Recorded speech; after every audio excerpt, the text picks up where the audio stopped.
सिंगम मधले ऍक्टर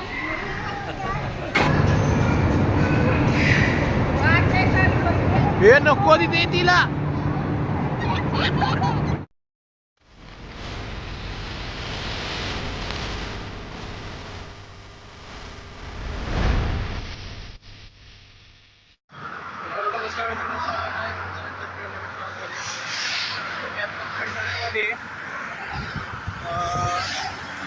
पुण्यासाठी चाललोय कारण आईच्या पासपोर्टची व्हेरिफिकेशन आहे. ॲक्च्युली ॲड्रेस मिसमॅच झाल्यामुळं ऑब्जेक्शन आलं होतं पासपोर्टसाठी. त्यामुळं सातारलाच केलं होतं ते व्हेरिफिकेशन. तिथं ऑब्जेक्शन आल्यामुळं आता पुण्याला जावं लागतंय. तर काल आम्ही लोणंदला आलो होतो. पप्पांचे मित्र आहेत लोणंदला, त्यांच्याकडे थांबलो होतो.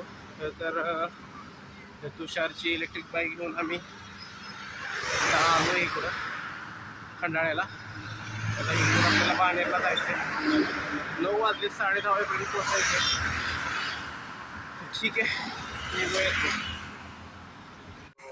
मित्रांनो आपण आता कात्रजला पोचलोय. कात्रजपर्यंत गाडी भेटली होती. कात्रजपासून कॅब केली आहे पासपोर्ट ऑफिसपर्यंत. हे कॅबने आपण जाणार आहोत. डिझायर भेटली, 1 तास दाखवते पासपोर्ट ऑफिस.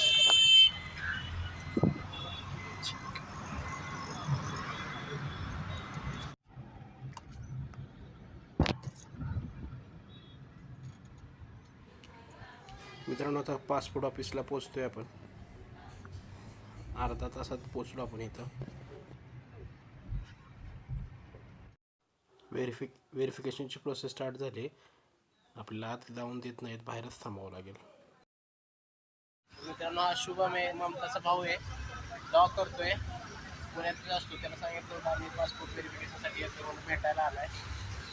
तर आता व्हेरिफिकेशनचं काम झालंय. आता थोडा वेळ निघणारच आम्ही परत. ठीक आहे.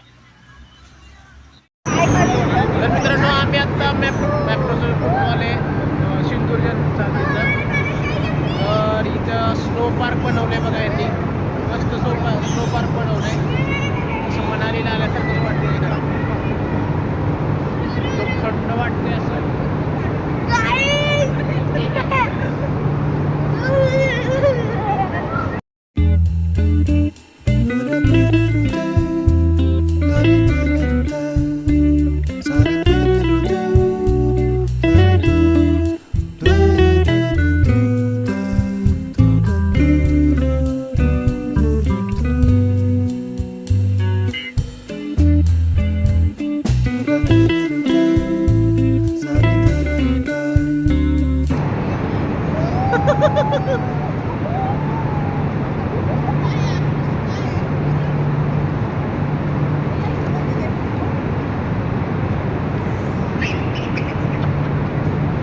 हे नको तिथे तिला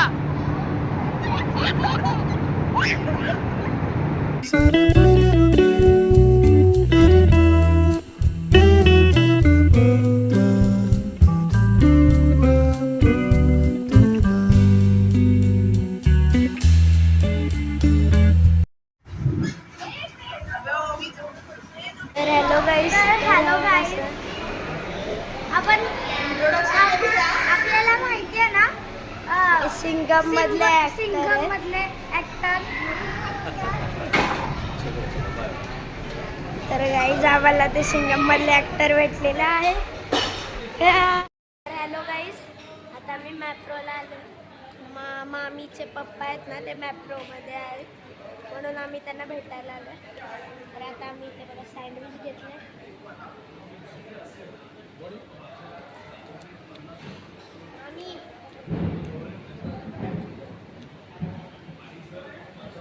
तर चला मग. तर हे मामीचे पप्पा आहेत. हां ते बघा, ते मामीचे पप्पा आहेत. चला मग आता आपण भेट. तर मित्रांनो मी आत्ता महाबळेश्वरला पोचलोय. सकाळी पुण्याला आईच्या पासपोर्टचं व्हेरिफिकेशन होतं. ॲक्च्युली सातारला ते केलं होतं व्हेरिफिकेशन, पण ॲड्रेस मिसमॅचमुळं ते फेल झालं होतं. त्यामुळे ऑब्जेक्शन आलं होतं. त्यासाठी आम्हाला पुण्याला बोलवलं होतं. पुण्याची अपॉइंटमेंट घेतली होती पासपोर्ट ऑफिसची बाहेरच्या. तर व्हेरिफिकेशन झालं. ऊन भरपूर होतं. आम्ही काही कार वगैरे घेऊन गेलो होतो, दोघंच होतो. त्यामुळे आम्ही असंच प्रायव्हेट बस कारने वगैरे गेलो होतो. तिथं माझा मेहमान आहे शुभम शुभमची बाईक घेऊन आम्ही ते सगळं व्हेरिफिकेशन वगैरे केलं. मग शुभम मग तिथं आम्ही दुपारी लंच पण केला. शुभम, आई वगैरे, मी, त्याचा मित्र होता, तिथे लंच केला. त्यानंतर आम्ही आलो. ॲक्च्युली लोणंदवरून खंडाळ्याला यायला चंदू काका म्हणून पप्पांचे मित्र आहेत लोणंदचे, त्यांचा मुलगा आहे तुषार. बाईक घेऊन आम्ही आलो होतो खंडाळ्याला. जाताना परत खंडाळ्याला उतरून ती बाईक आम्ही लोणंदला दिली. नंतर परत मुलं मागं लागली होती, त्यांना वॉटर पार्कला जायचं होतं पुण्याला, पण वॉटर पार्कला त्यांना घेऊन गेलो नव्हतं. त्यामुळं तिथं मेप्रोला, सिंधुदुर्गला बऱ्याच ॲक्टिव्हिटी आहेत तिथं. तिथं माझे सासरे पण असतात तिथं, त्यामुळे आम्ही मॅप्रोला गेलो होतो. तिथं सँडविच पण छान मिळतं, कधी गेलात त्या साईडला तर मॅप्रोला सँडविच नक्की खावा. आणि तिथं मग ॲक्टिव्हिटी सगळ्या बंद झाल्या होत्या, पाऊस पण झाला होता. पण तिथं एक नवीन स्नो पार्क चालू झालं आहे मॅप्रोमध्ये, मग ते पण छान वाटलं. अजून तिथं काम व्हायचं बाकी, 1 महिन्यात अजून तिथे 1 फूट बर्फ होईल. आणि आत्ता सुरुवातीलाच आता स्टार्टच झाले, त्यामुळं आईस अजून तिथं काय कलेक्ट एवढा झाला नाही. मग अजून आईस कलेक्ट झाल्यानंतर तिथं खूप छान मजा येईल. मग त्यानंतर आम्ही महाबळेश्वरला आलो आहे. ॲक्च्युली आई माझा आजोळ आहे महाबळेश्वर, तर आई इथं लोकांना थोडंसं एक पार्टी देणार आहे. आणि ती पार्टी बुधवारी आहे, त्यामुळे आम्ही थोडंसं इथं 1-2 दिवस अगोदर आलेलो आहे. तर ठीक आहे, मग आजचा ब्लॉग क्लोज करूया. भेटूया पुढच्या ब्लॉगमध्ये.